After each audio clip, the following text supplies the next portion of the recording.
Kashi news channel, सच है तो बोलेगा। मिर्जापुर जिले के कछवा थाना क्षेत्र की निवासिनी दुष्कर्म पीड़िता ने न्याय न मिलने पर घर और गंगा नदी के किनारे सुसाइड नोट छोड़कर 1 अक्टूबर से लापता है।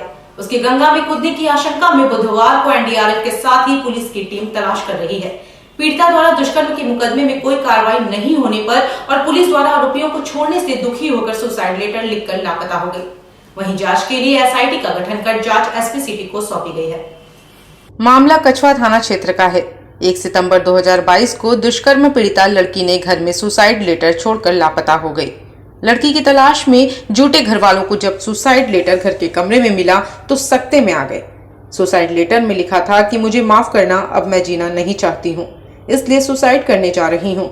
मुझे पता है कि मेरी वजह से आप लोगों को बड़ी तकलीफ हुई, लेकिन अब नहीं चाहती हूँ कि कोई तकलीफ हो। बरेनी पुल पर कुछ छोड़ दूंगी, ले लेना। वहीं युवती के पिता का आरोप है कि पुत्री ने गंगा में कूदकर जान दे दी, परंतु न तो उसकी खोजबीन की जा रही है और न ही आरोपियों पर कार्रवाई की गई। थाना अध्यक्ष रामस्वरूप वर्मा ने बताया कि उसे कानपुर से लाया गया था। सुसाइड नोट मिलने पर गुमशुदगी दर्ज कर युवती की खोजबीन की जा रही है। मैं लड़की का बड़े पापा हूँ। क्या हुआ, क्या था मामला? क्या था? लड़की 25 जून को घर से निकली। ये लोग 2 दिन चुनार रखे हैं, उसके बाद में लोग ट्रेन पर बैठा दिए। ट्रेन पर बैठाने के बाद लड़की कानपुर मिली। कानपुर गई। कानपुर से जब लड़की फ़ोन की तो हम लोग थाने से ले जाके और लड़की को ले आया। तो 3 आदमी के नाम से FIR हुआ। कौन थे ये तीनों? एक आशीष यादव थे, एक CM प्रजापति, एक नन्हू यादव।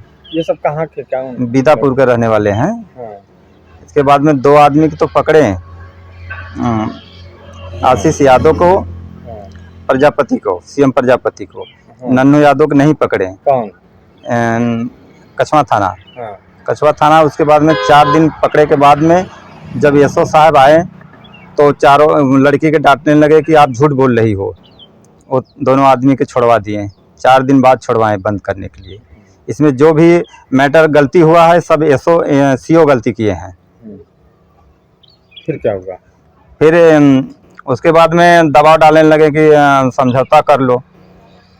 जब थाने पे बुलावे, बैठा लें 2 बजे तक, उसके बाद बोलें कि ठीक है जाइए, कल बुलाऊंगा।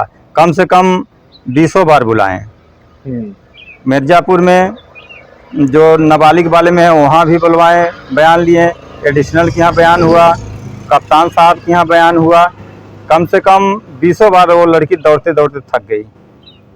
सर, एक सुसाइड नोट मिलता है जिसमें युवती कहती है कि इंसाफ नहीं मिलने के कारण सुसाइड कर रहे हैं।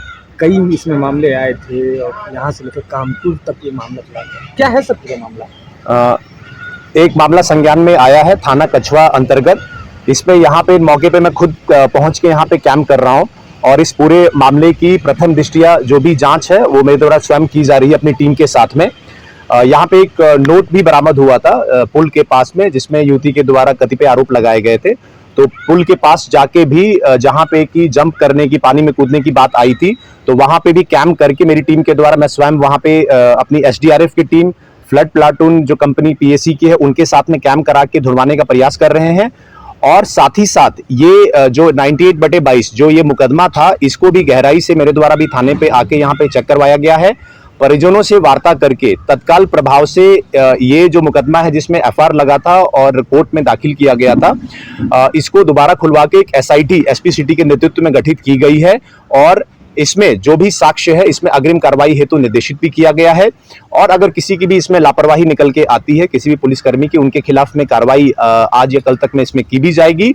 और साथ ही साथ हम लोग प्रयास भी कर रहे हैं कि हमारी जो बच्ची है वो सकुशल मिले भी, या अन्यत्र भी कोई बात है वो जल्द से जल्द हम उसके बारे में पता लगा सके।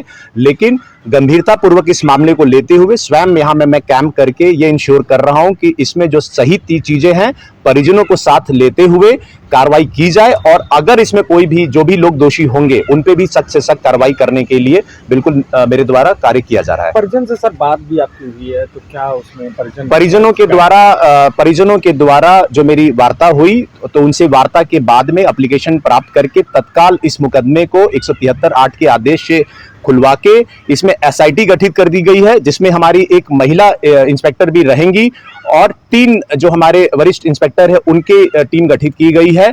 और 2 दिन के अंदर इसमें जो साक्ष्य थे उनको दोबारा अवलोकन किया करके इसमें जो भी कार्रवाई होगी वो करवाई जा रही है। और साथ ही साथ अगर पुलिसकर्मी की जो पुराने विवेचक या जो भी पर्यवेक्षण अधिकारी रहे उनकी दोष है तो उन पे भी कार्रवाई की जाएगी। और मैं स्वयं यहाँ पे कैंप करके इसको इंश्योर कराऊंगा कि इसमें उचित कार्रवाई हो और जो भी दोषी है उन पे सख्त से सख्त कार्रवाई की जाएगी।